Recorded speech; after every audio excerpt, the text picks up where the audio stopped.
Bien, juste pour les personnes absentes, car elles ne sont pas là, mais elles sont avec nous, avec l'esprit. Et ce soir, c'est très particulier, c'est une lune qui est très très forte. Et ce soir, je voulais qu'on soit connecté dans cette lune, mais plutôt dans la partie bouddhiste. Alors, pour nous, c'est pleine lune, pour les bouddhistes, surtout pour les bouddhistes, du bouddhisme Theravada, c'est Poyade. Ça veut dire que toutes les pleines lunes, par exemple au Sri Lanka ou en Thaïlande, c'est un jour férié. Car c'est un jour où on ne doit pas avoir d'activité, ça doit être ralenti. Tout doit être ralenti pour justement ce moment-là. Et c'est un arrêt, un petit peu un arrêt, un stop, une sorte de bilan. Et pour nous, c'est un petit peu ça encore plus ce soir. Je ne sais pas si vous savez que c'est une éclipse. Donc l'intensité est encore plus élevée. Alors, nous avons en plus la spécificité, et il y a toujours un petit peu donc, le nom qu'on donne dans la pleine lune au niveau des campagnes, au niveau plus amérindienne. Donc, dans nos campagnes, c'est la pleine lune de Givre pour annoncer les premières gelées. Si nous n'avons pas un réchauffement climatique, bien évidemment. Et pour les Amérindiens, c'est la lune des castors, car ils finissent la nuit pour justement avoir les réserves et pouvoir hiverner. Alors, au-delà de ça, moi j'aime bien un petit peu, avant de parler bouddhisme, vous partager la partie un peu astrologique pour vous ressentir un peu les énergies qu'on a actuellement. C'est une pleine lune en taureau, c'est-à-dire qu'on est signe de terre. Ça veut dire tout ce qui est force, mais également inflexibilité. Vous pouvez avoir des mots forts, vous pouvez avoir plus de mal à contenir cette force car elle est quand même bien présente. Mais cette pleine lune, en plus avec une éclipse, elle amène aussi un côté karma collectif et destin de l'âme. Elle va être là pour vous amener à vous poser des questions sur le destin de votre âme. Elle est là pour ça. Elle est là pour faire un petit déclic, un petit déclencheur. Ça vous dit un petit peu d'abandonner tout ce qui est drame, matérialisme. Peut-être, voilà, revenir aux valeurs de base, à vous recentrer à vous, à retrouver un calme et une certaine sécurité. À accepter tout ce que nous avons en fait enduré avec Uranus et Saturne qui se sont battus depuis 2020. Uranus, je commence, Saturne, je finis. Voilà. D'accepter ça. Et c'est parfait justement quand justement on parle de bouddhisme parce que je vais vous expliquer ce je commence, je finis. Quand on le comprend, on se sent mieux. On va sortir un peu de notre zone de confort. Et ce mouvement de planète va nous amener à ça en fait, des changements. Pour certains signes très drastiques. Ça concerne les lions, les verseaux, les taureaux, les scorpions. C'est un bilan, essayez de revenir à il y a 6 mois et ce qui se passe maintenant vous demande de prendre des décisions par rapport à ce que vous avez senti depuis 6 mois. Et l'incertitude peut parfois mener à une grande stabilité. Alors, en même temps, tout ce qui se passe, c'est oui. On a actuellement des limitations, des frustrations, on est d'accord. Il y a des conflits un peu intérieurs. On a beaucoup d'efforts à faire. On peut sentir qu'on a beaucoup d'efforts à faire. On sent des blocages au niveau des énergies. Tout ça, c'est normal. C'est normal, ça va passer. Mais notre but ici, c'est ne pas perdre nos illusions et notre optimisme. Quand tout ceci se passe, il y a une chose qui peut vous aider, c'est votre connexion spirituelle. Et ça, c'est faire confiance à l'univers, faire confiance à ce qu'il y a quelque chose de plus grand que nous, qui parfois, comme nous ne décidons plus, va décider pour nous. Et ce qu'il nous réserve est parfois meilleur que ce qu'on nous dit. En fait, cette planète, cette éclipse, même si elle est très difficile, elle nous amène la magie. La magie, mais il faut que vous la déclenchiez d'abord en vous pour qu'elle puisse sortir. Alors en bouddhisme, on n'est peut-être pas dans le même concept. Mais voilà, le bouddhisme est quand même bien ancré au niveau astrologie. Imaginez-vous qu'au Sri Lanka, par exemple, on demande à l'astrologue de décider de la date des élections présidentielles, puisqu'on doit élire un président dans les meilleurs auspices. Et beaucoup de décisions, et entre autres les mariages, se décident avec un astrologue. D'où cette importance. Mais là, aujourd'hui, cette pleine lune en bouddhisme Theravada, c'est Vivarana. C'est en fait, ça veut dire en fait devenir Bouddha, devenir en fait, arriver à l'élévation. Et c'est surtout la première stupa, c'est-à-dire le premier édifice qu'on a construit très grand. Donc pour vous imaginer, c'est une espèce donc de grande coupole avec une pointe et qui enferme en fait des reliques, des choses qu'on doit garder en fait et qu'on va honorer pendant la pleine lune. Et pendant la méditation, je vous apprendrai comment on peut d'abord cette stupa à la pleine lune. En bouddhisme, il y a déjà 3 vérités qui sont dukkha, la vie est faite de souffrance. La deuxième, anitya, la vie est impermanente. Et la troisième, c'est anatma, la vie n'est pas éternelle, mais votre âme, elle est. Tout arrive pour une raison, tout ce qui se passe. Et au moment imparti, si vous n'essayez pas en fait de bloquer les choses ou d'amener les choses. J'ai voulu vous lire ce qu'on appelle les sauteurs. Pardonnez-moi si je dois vous lire ce soir, mais parce que c'est vraiment un texte très, voilà, très spirituel, voilà. C'est celui qu'on appelle Anatalakkhana Sutta, puisqu'en fait les textes bouddhistes sont en pali. Et celui-ci parle de l'impermanence, du changement, de se détacher de certaines choses, ou en tout cas de prendre la distance et de ne pas en dépendre. En fait, c'est Bouddha qui s'adresse à l'un de ses disciples et lui dit: Bhikkhu, quand un noble disciple a entendu, entre guillemets, la vérité, il voit ainsi. Il s'éloigne des formes, il s'éloigne des sentiments, il s'éloigne dans la perception, il s'éloigne dans les déterminations, il s'éloigne dans la conscience. La passion s'estompe, il se sent libéré, il comprend la naissance, il comprend qu'elle s'est également estompée, que la vie doit être vécue, ce qui peut être fait est fait. Il n'y a rien au-delà de ça. Donc, comprenez déjà le précepte de souffrance qu'on voit dans une partie négative, mais dans la souffrance, on comprend la douleur physique ou émotionnelle, mais également le changement et les conditions de vie.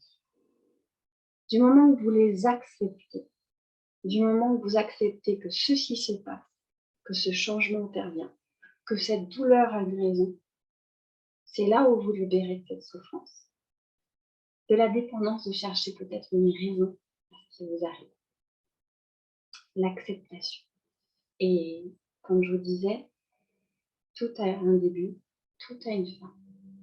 Rien n'est permanent. L'accepter est également un chemin.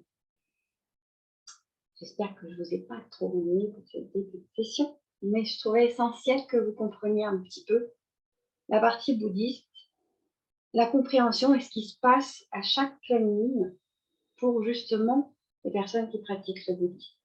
Pour nous, c'est, et surtout celle-ci, mettre fin à des choses peut-être qui nous mettent en souffrance, mettre fin à des choses qui ont besoin d'être terminées, même si on a l'impression qu'on en a besoin, mais qui sont nécessaires. Passer peut-être dans une partie d'instabilité pour rechercher une autre stabilité qui nous correspondrait. Et aller rechercher une existence, en fait, où l'acceptation de ces fameuses souffrances ne soit pas une obligation, mais plus une façon de vivre, et qu'on soit un peu comme un enfant en attente de ce que l'univers nous a prévu. Voilà. Je ne sais pas si Annie et les petits sont là. On sait qu'il y a un monsieur qui vient en général vers la fin d'année et qui nous amène tout ce qu'on aimerait avoir sous le sapin. Donc, on peut penser la même chose, essayer d'avoir ce même précepte qui est: l'univers, c'est mon Père Noël, il pense à moi, il ne m'oublie pas. Et de temps en temps, il m'envoie un petit message, je le reçois, je me rassure et je sais que ce qui va m'arriver est bon. Et je le laisse faire. Voilà, ça c'était la petite explication de départ. Maintenant, nous allons rentrer plus dans la partie méditation. Comme d'habitude, je vous réexplique un petit peu au départ. En méditation, on se connecte toujours aux 4 éléments. Premier, c'est la terre. On est installé au sol ou assis sur une chaise et les pieds touchent le sol. Pour que vous ayez déjà la connexion à cet élément terre, à notre terre, et également encore plus aujourd'hui, car nous pouvons même presque, si on se connecte bien, sentir les vibrations de cette terre que la lune envoie. Deuxième élément, le feu. J'ai toujours une bougie pour vous. Vous pouvez toujours allumer de l'encens également chez vous, une petite bougie également, car c'est un deuxième élément, deuxième élément très important et qui justement est là pour une certaine purification. Troisième élément, et qu'on va découvrir en même temps qu'on fera le quatrième élément, c'est l'eau et l'air. Alors, comment faire pour avoir ces deux éléments? Nous allons utiliser l'eau en fait en début de méditation pour une purification. Et nous allons débuter avec une respiration très particulière qui va essayer de nous connecter à notre cœur. Ainsi, nous aurons nos 4 éléments. Si vous êtes prête maintenant, j'aimerais que vous soyez attentif à votre posture. C'est-à-dire, si vous êtes installé, vérifiez qu'il n'y a aucun inconfort au niveau du corps. Je suis installée, comme vous savez qu'on est connecté à la terre, essayez de sentir bien que vos pieds sont au sol et que la colonne est bien droite. Toutes les énergies durant la méditation vont circuler au niveau de la colonne. Si vous sentez que vous vous affaissez, mettez un petit coussin dans le dos, comme ça vous n'avez aucune pression. Ou quand vous êtes assis sans coussin, vous prenez les mains et vous les déposez sur cuisses, genoux, pour avoir une tenue le plus décontractée possible et on relâche les épaules. Scannez votre corps, reprenez votre position, car pendant quelques instants, on sera assis. Je précise que pour les personnes qui se sentiront peut-être que le corps, justement, nécessite d'être encore plus détendu, vous pouvez vous allonger complètement durant la session. Et enfin, maintenant que vous êtes prête, que vous êtes bien confortable, on peut même enlever les lunettes si on a des lunettes. Aucun souci, on se sentira bien. Et ensuite, on peut fermer les yeux. Très doucement, sans contrarier le reste du corps. Et observez, ressentez déjà votre corps. Essayez de venir au moment présent, maintenant, ici, en sentant le corps depuis la partie du bas jusqu'à la tête. Faites une sorte de petit scan, recherchez encore s'il y a un inconfort et s'il y a besoin. Inspirez profondément et expirez. Votre corps vous dira si la posture est agréable.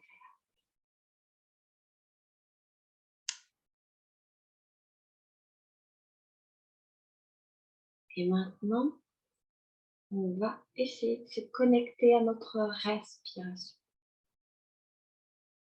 Vous allez vous connecter au mouvement de l'abdomen. Essayez de sentir, sans contrôler la respiration, le mouvement de l'abdomen qui se gonfle et qui se dégonfle. Si c'est plus simple, essayez de sentir le mouvement de la poitrine. Sentez votre inspiration, votre expiration.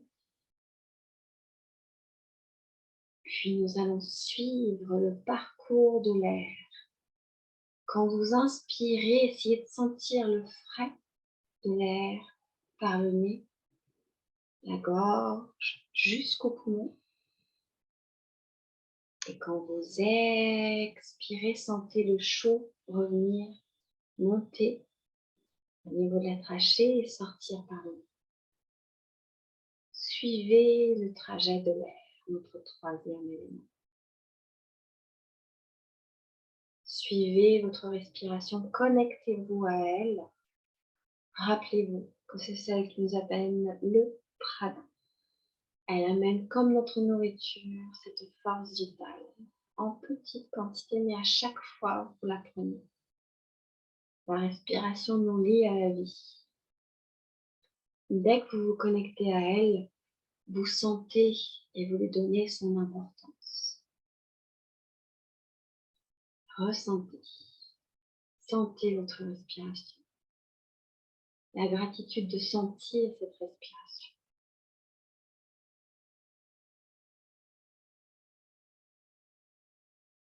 Maintenant, vous allez incliner un tout petit peu en arrière la tête, légèrement sans tirer sur les cervicales. Toujours avec les yeux fermés, inclinez juste un tout petit peu la tête. Et avec les yeux fermés, vous allez imaginer que vous arrivez à fixer le troisième œil, le point entre les sourcils, juste un tout petit peu au-dessus des sourcils.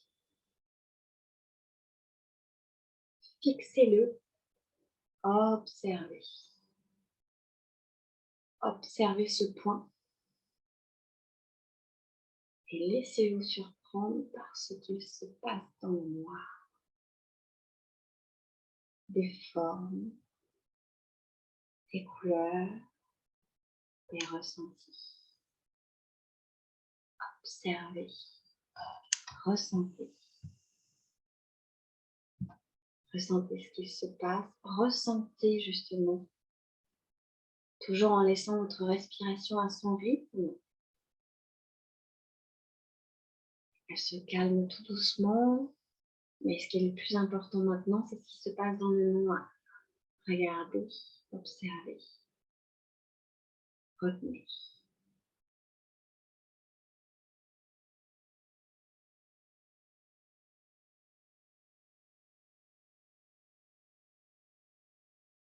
Relâchez maintenant la pression des yeux, ne fixez plus le troisième œil. Et maintenant que nous avons commencé à concentrer les premiers sens, vous allez concentrer votre ouïe, vos sensations uniquement à rechercher la vibration et le son de votre cœur. Entrez dans votre intérieur. Essayez de sentir, ressentir les battements de votre cœur.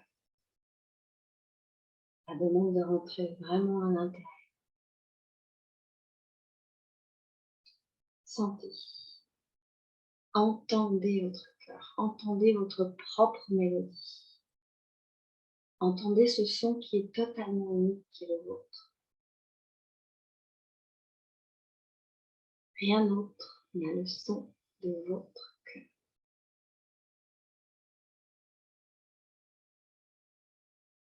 Vous allez essayer, en entendant votre cœur, d'inspirer sur 4 battements, puis d'expirer sur 4 battements.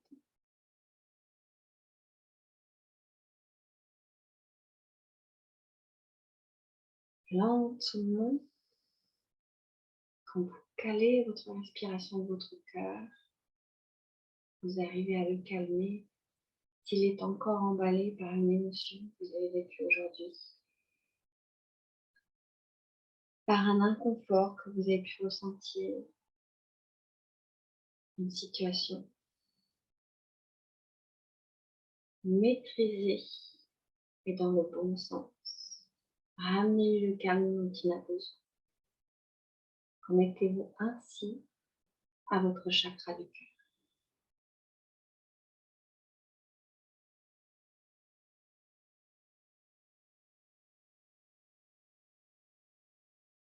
Om.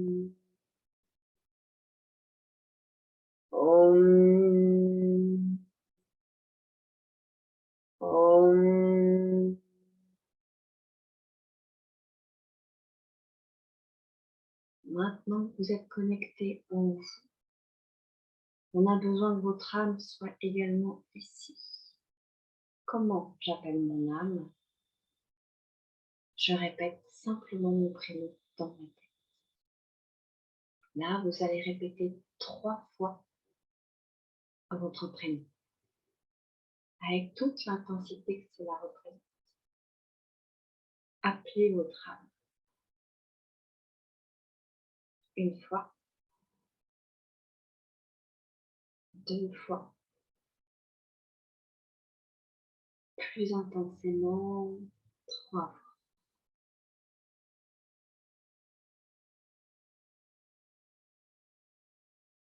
Nous avons connecté le chakra de notre cœur, notre âme est connectée également.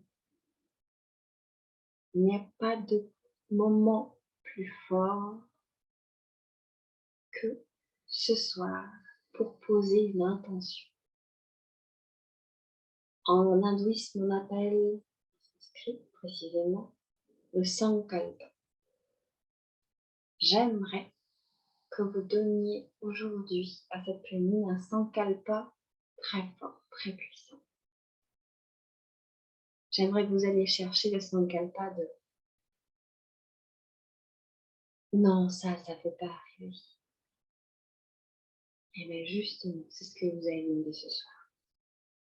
Je rappelle, une intention, c'est je, un verbe au présent, comme si ça existait déjà.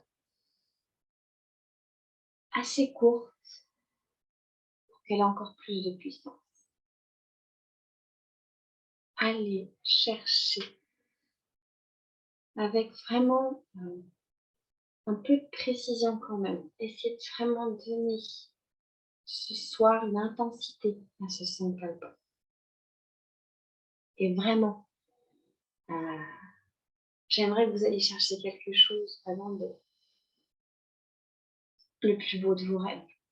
Voilà. Celui que la plupart des personnes vous diront, mais ça n'arrive pas. Et bien c'est celui-ci que vous allez chercher. Vous allez prendre écho de toute la négativité qu'on a pu vous échanger. Et vous allez la transformer ce soir en positivité, en optimisme. Je vous laisse encore quelques instants. Et ensuite, nous allons répéter mentalement également ce sankalpa, cette intention, ce souhait. Imaginez que l'univers est votre genou. Et que là, vous avez donc une sorte de moyen de frotter un peu la petite lampe et que ça va sortir directement, encore plus beau que ce que vous auriez imaginé. Vous êtes prêts? On va le répéter 3 fois. Une première fois.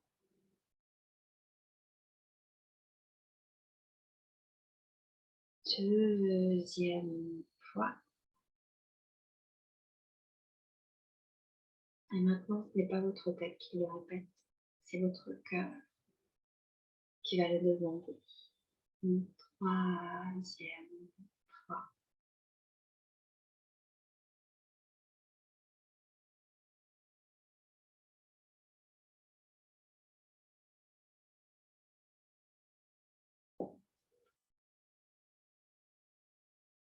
Bien. Maintenant, je vous emmène au Sri Lanka. Maintenant, j'aimerais qu'on oublie quelques instants qu'on se trouve là, ici. Et votre esprit, je le prends par la main et je l'emmène à traverser d'abord un lac. Il fait bon. C'est une nuit de pleine lune dans la ville Anuradhapura. Vous allez rejoindre le peuple du Sri Lanka qui est venu fêter ce Poyadai aujourd'hui. Mais avant de rejoindre la stupa, l'édifice dont je vous parlais, vous devrez traverser un point d'eau, mais pas profond, même s'il fait nuit, n'ayez pas peur, vous pouvez y aller en toute confiance. Vous êtes pieds nus, habillés tout en blanc, car c'est la tenue vestimentaire qu'on a au Sri Lanka pour ce jour de pleine lune.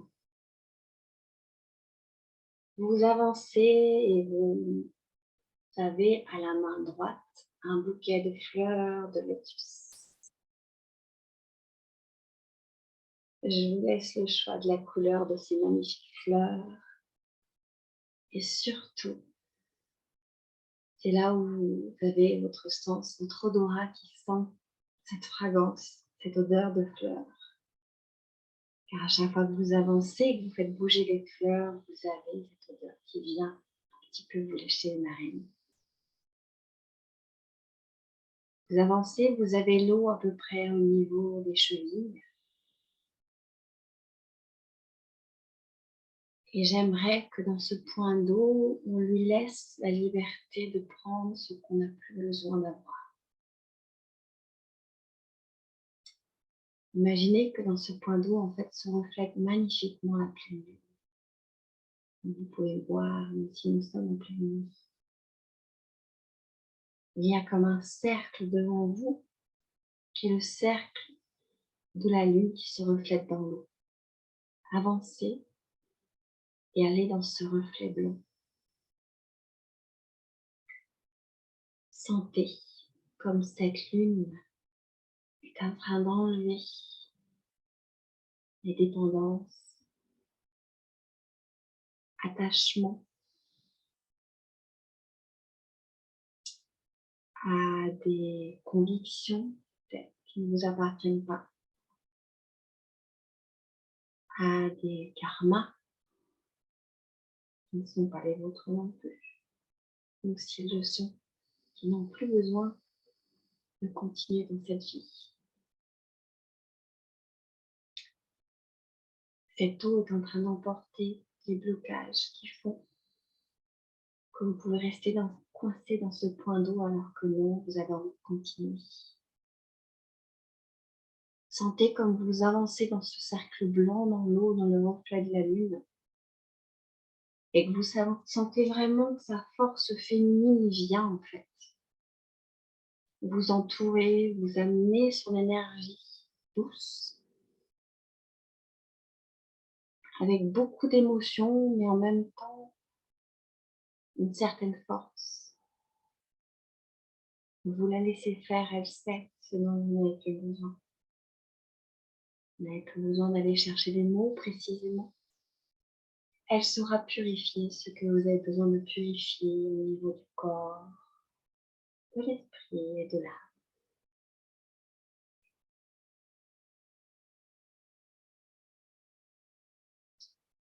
Continuez, car si vous regardez droit devant vous, vous pouvez voir ce qu'on appelle la stopa.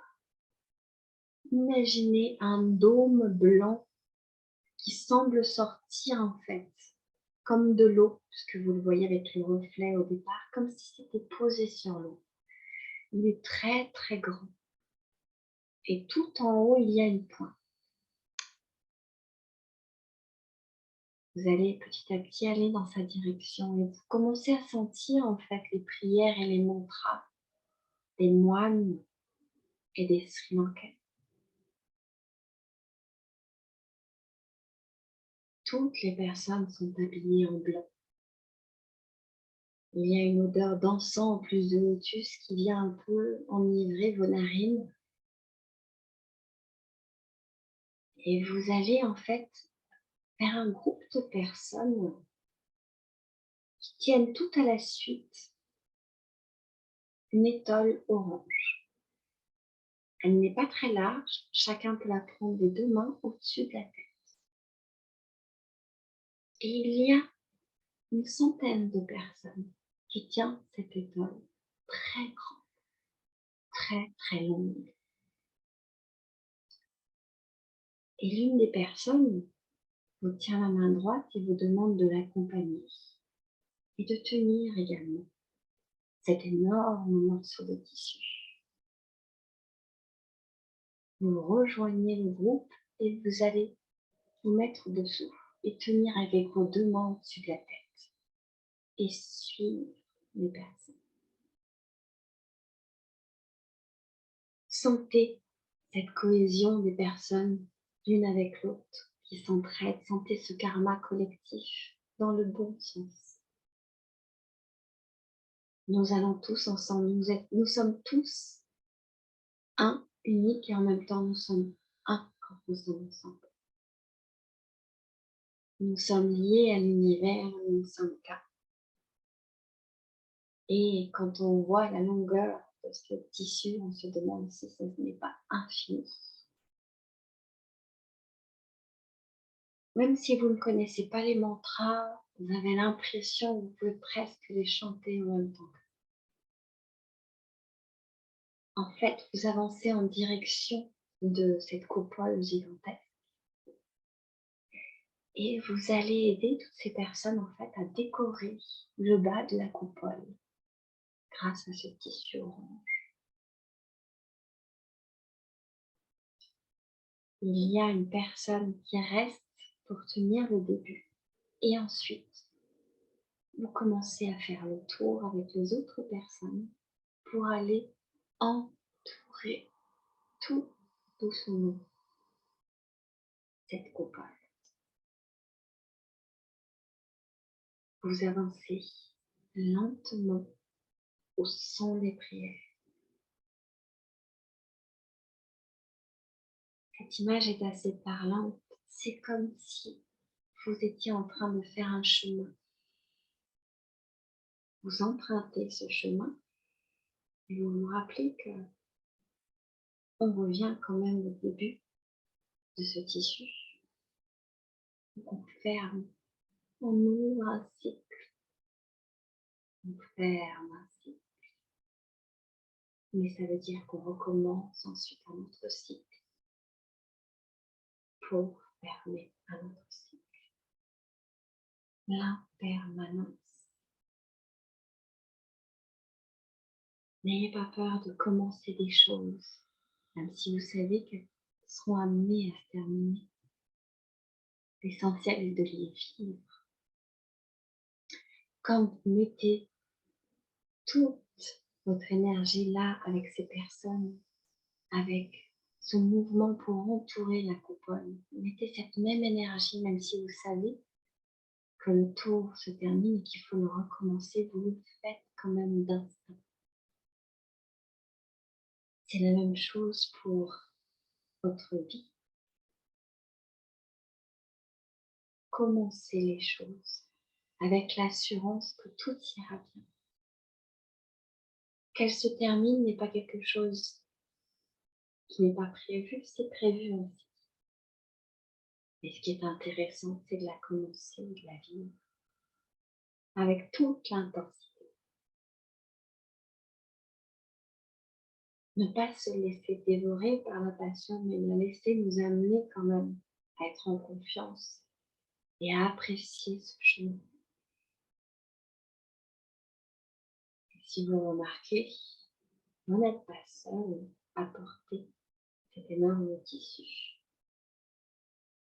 Il y a d'autres personnes avec vous. Vous n'êtes jamais seul. Si vous êtes en conscience de votre chemin et vous avez l'assurance que tout ira bien, vous ne serez jamais seul. L'univers avec qui vous faites un est toujours là. Des protecteurs présents mais qui ne sont plus sont là également.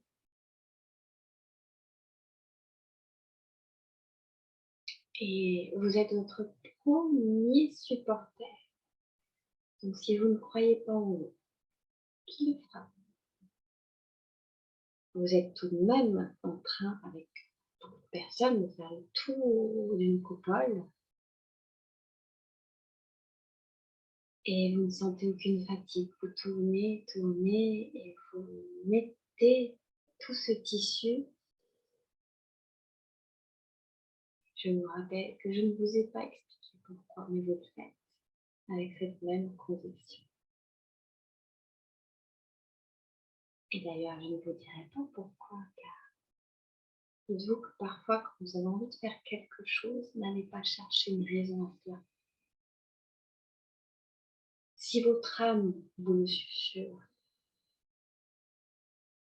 c'est que vous devez le faire, c'est que c'est écrit et c'est qu'elle le souhaite. Le bouddhisme croit à la réincarnation. Dans le bouddhisme Theravada, par contre, on indique bien que quand on atteint l'illumination, ce cycle s'arrête, le nirvana. Cela veut dire que nous avons en fait réglé tous les karmas et tout ce que nous devions régler dans cette vie, nous pouvons en fait enfin reposer.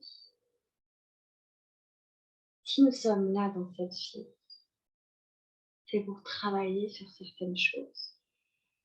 Donc si certaines choses nous arrivent ou d'autres pas, acceptons-les comme le chemin qui nous est imparti.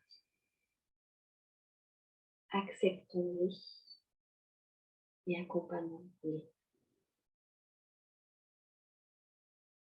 Nous arrivons tous avec, on va appeler un destin de l'âme, un peu comme si il y avait une carte écrite.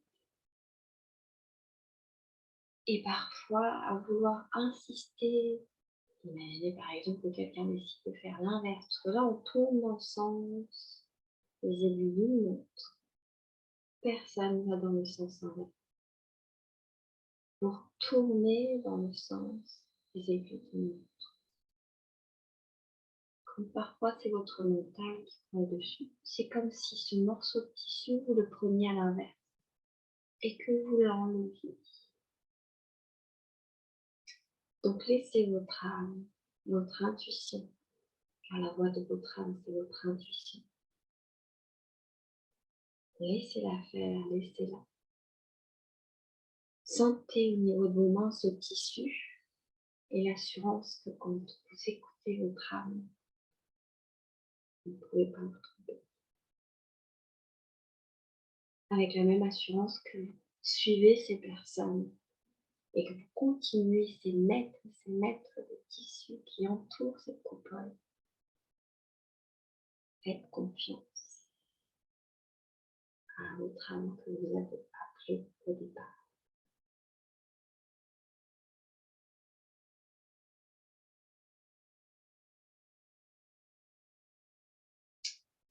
En bouddhisme, en hindouisme, on croit beaucoup justement à l'élévation spirituelle, à la conscience. Parfois, ça ne parle pas beaucoup. Là, vous avez juste, en fait, avoir conscience et confiance en qui vous êtes. La confiance en une force qui vous anime et qui parfois vous étonne, car même quand votre corps a l'air épuisé, elle vous permet cette force d'avancer.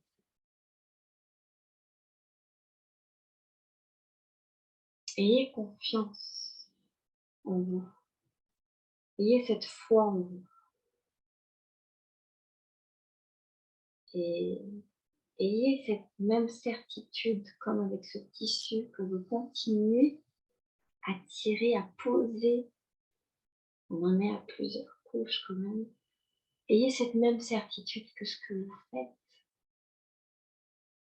est en accord avec votre âme, qui est bon pour vous et donc sera bon pour les autres. Oubliez cette idée d'égoïsme qui est que si je fais des choses pour moi, j'en oublie les autres. Non. Parce que quand on est un avec l'univers, ce qu'on fait pour soi, on le fait également pour les autres. C'est pour ça que je vous demande de tirer ce morceau de tissu avec les autres personnes. Sentez cette cohésion, sentez cette communion. À aucun moment, en fait, vous vous êtes dit qu'il faut aller avec ce rythme. Tout le monde est au même rythme. Car en faisant ça, on est connecté à soi et donc on se connecte très bien aux autres. Il n'y a pas de dépendance, il y a juste une communion des êtres, des âmes, dans le même rythme, dans le même travail commun, et qui ne regarde pas une destination précise, juste au moment présent, à entourer cette stopa.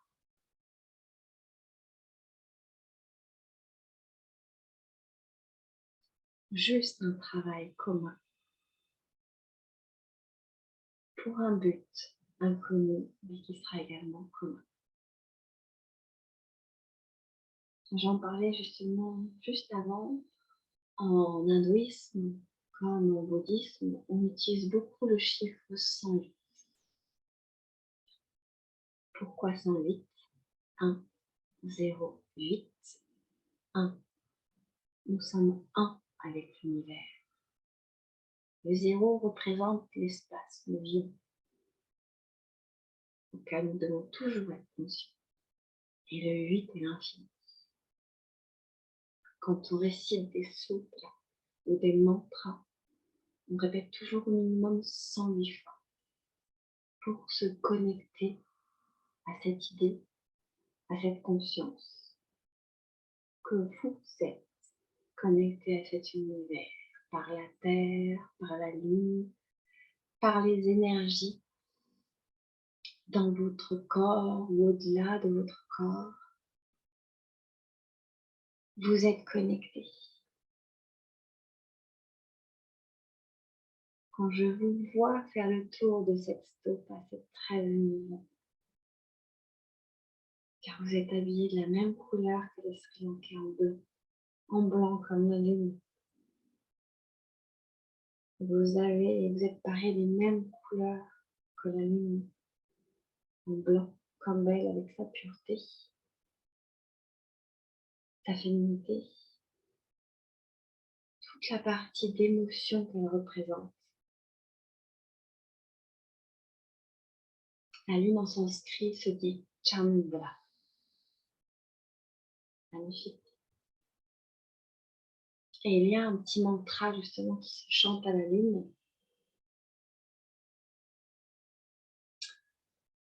Et qui justement appelle à ce qu'elle nous donne un petit peu de son énergie. Donc parfois on chante ce mantra et on va même donc mettre des grands récipients d'eau à l'extérieur pour que la lune donne l'énergie.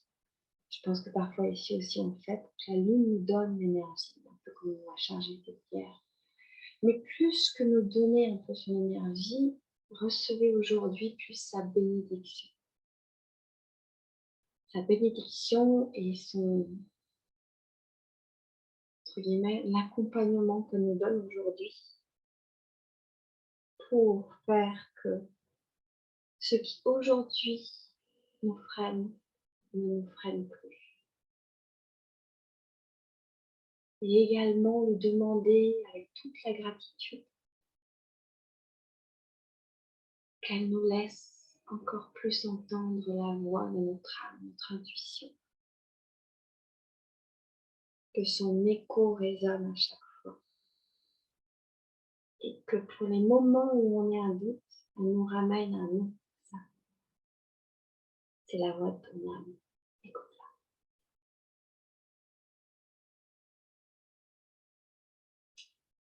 Maintenant, tout le tissu qui est très long à entourer l'estomac. J'aimerais maintenant, comme vous l'avez déposé, que vous fassiez un dernier tour très lent autour de ce grand édifice blanc, mais en posant juste la main droite sur le tissu pendant que vous marchez. Vous sentiez que vous passiez cette main tout autour en répétant mentalement à nouveau votre intention. Mesurez chaque pas. Répétez votre intention lentement.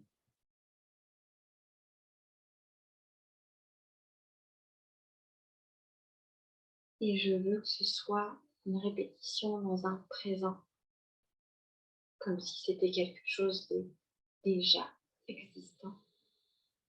Sentez chacun des mots que vous répétez mentalement.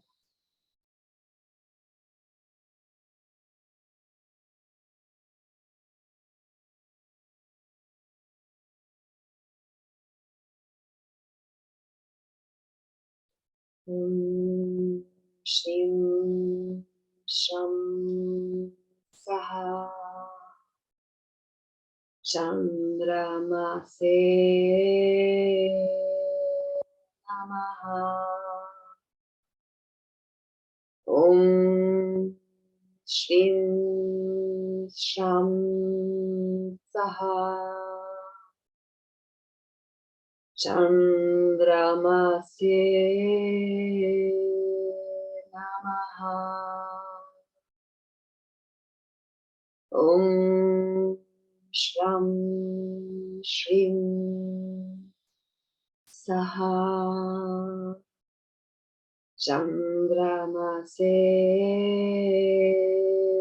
Namaha. Om Shram Shrim Saha Chandramase Namaha. Om Sham Shrim Saha Chandramase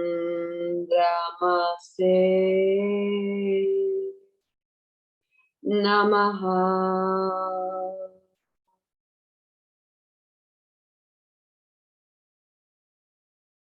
Nous avons remercié la lune avec ce mantra. N'oubliez pas de remercier pour même une infinie chose que vous avez vécue dans la journée, dans la semaine, récemment. Remerciez pour ce qui s'est passé.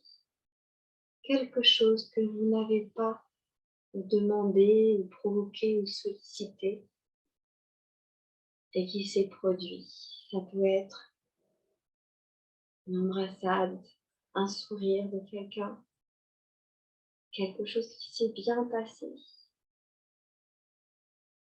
ou juste l'odeur d'un bon café ou d'un thé, toute petite chose que vous avez pu ressentir. Et, chose importante, soyez en gratitude, remerciez votre corps, votre esprit et enfin votre âme, votre corps, car il vous permet de faire tout ce que vous faites tous les jours, parfois sans trop demander, et parfois même quand il ne se sent pas bien, sans trop vous embêter. Acceptez-le comme il est et remerciez-le. Remerciez votre esprit, toujours présent, toujours votre force et votre meilleur ami. Et enfin, remerciez votre âme pour sa patience, pour toutes les fois où vous avez fait quelque chose qui n'a pas forcément plu. Vous avez insisté dans une situation pour laquelle elle n'était pas d'accord. Remerciez-la de sa patience. Et promettez-lui que vous allez l'écouter, que vous allez l'honorer le plus possible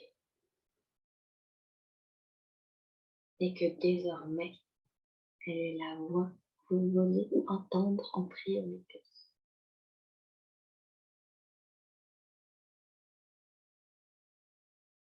Je vais vous chanter un dernier mantra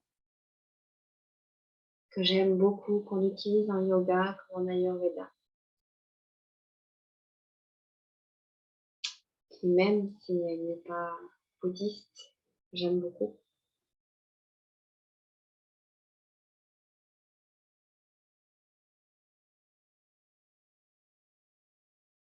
Om Sarve Bhava Sukinaha Sarve Santu Niramaya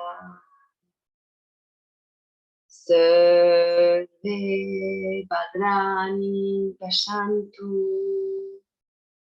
Ma Kashed Kabhavave Om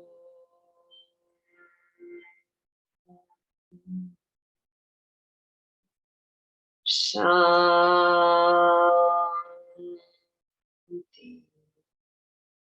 Shanti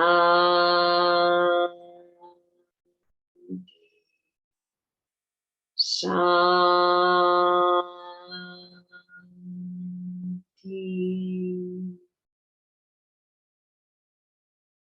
La paix soit en chacune d'entre vous. La paix tout autour de vous. Et la paix dans tout l'univers. Rappelez-vous, nous sommes tous ensemble. Nous sommes tous un. Que ce soit humain, que ce soit animal, que ce soit au niveau de la nature. Nous sommes tous connectés. Le mal que je fais à l'autre et le mal que je fais à moi-même. Je bénis toute vie, comme le dirait un moine que j'ai rencontré. Même la plus petite fourmi a le droit d'avoir sa petite fille, d'aller manger la petite miette que vous avez laissée. Chaque être vivant a le droit d'exister dans cet énorme univers. Je vous remercie énormément de votre présence. J'espère que vous avez ressenti toutes les énergies bénéfiques de cette pleine lune. Et je suis ravie de vous redonner rendez-vous le mois prochain pour partager à nouveau un moment plein d'émotions et d'amour. Merci. Une très belle nuit.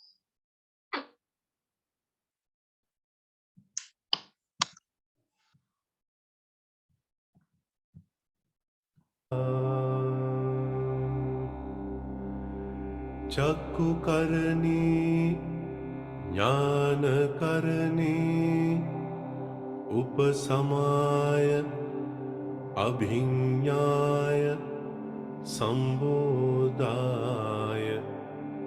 Nibbanaya Samvattati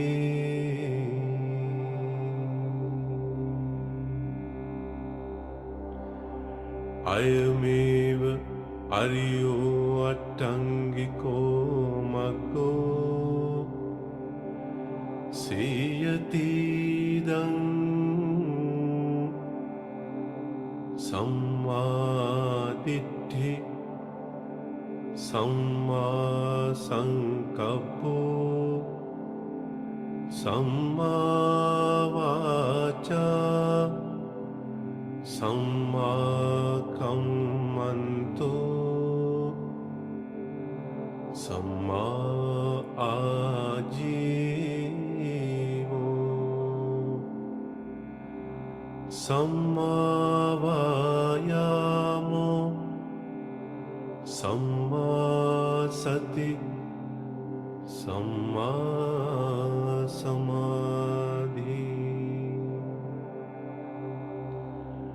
Ayanko Sabhikkhave Majjhima Patipada